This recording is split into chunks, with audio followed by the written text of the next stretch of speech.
చాలా మంది గొప్ప గొప్ప నటీమణులు చివరి కాలంలో చాలా దీనమైన స్థితిలో కన్నుమూస్తూ ఉంటారు.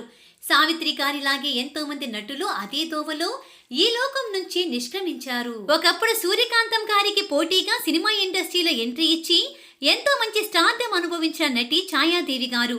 సూర్యకాంతం గారికి సరి సమానంగా గయ్యాళి పాత్రలను పోషించిన ఏకైక నటీమణిగా ఈమె గుర్తింపు దక్కించుకుంది. మచిలీపట్నంలో పుట్టిన ఛాయాదేవి గారు గుంటూరులో పెరిగింది. సినిమాల్లోకి రాకముందు నటి నిర్మలమ్మ గారితో కలిసి నృత్య ప్రదర్శనలు ఇచ్చేది. ఆ తరువాత సినిమాల్లో నటించాలన్న కోరిక కలిగి మద్రాసుకు చేరుకుంది. మొదటిసారిగా ఆమె 1942లో దీనబంధు అనే సినిమాతో సినీ రంగ ప్రవేశం చేసింది. ఆ తరువాత అనేక పాత్రలు వేస్తూనే వచ్చింది. ఇక చిత్తూరు వి నాగయ్య సంస్థల్లో ఆమె మెస్ ఇన్ఛార్జ్ గా కూడా చాలా కాలం పనిచేసింది. ఆ తరువాత ఆమెలోని నటిని గుర్తించిన కన్నాంబ తాను నిర్మాతగా చేసిన లక్ష్మిలో మంచి గుర్తింపు కలిగిన పాత్ర ఇచ్చి ఎంతగానో ప్రోత్సహించింది. ఆ తర్వాత వరుసగా అనేక సినిమాల్లో నటించిన ఛాయాదేవి గారు గుండమ్మ కథ సినిమాలో సూర్యకాంతం గారికి ప్రత్యర్థిగా నటించి దుర్గమ్మ పాత్రలో జీవించింది. వేరిద్దరి కాంబినేషన్లో ఎన్నో సినిమాలు వచ్చి ప్రేక్షకులను కడుపుబ్బా నవ్వించాయి.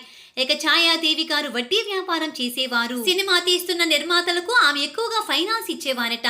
భారీ పెట్టుబడులను కూడా ఆమె సమకూర్చే అంత సత్తా ఉన్న వ్యక్తి. అయితే ఆమెకు పిల్లలు లేకపోవడంతో ఒక పాపను పెంచుకుంది.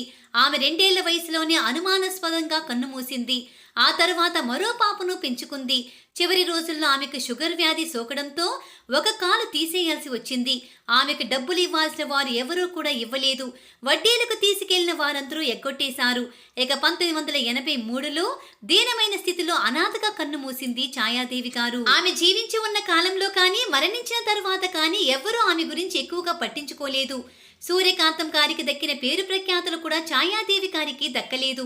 మీడియా ఫోకస్ ఏ రోజు ఆమెపై ఫోకస్ పెట్టలేదు.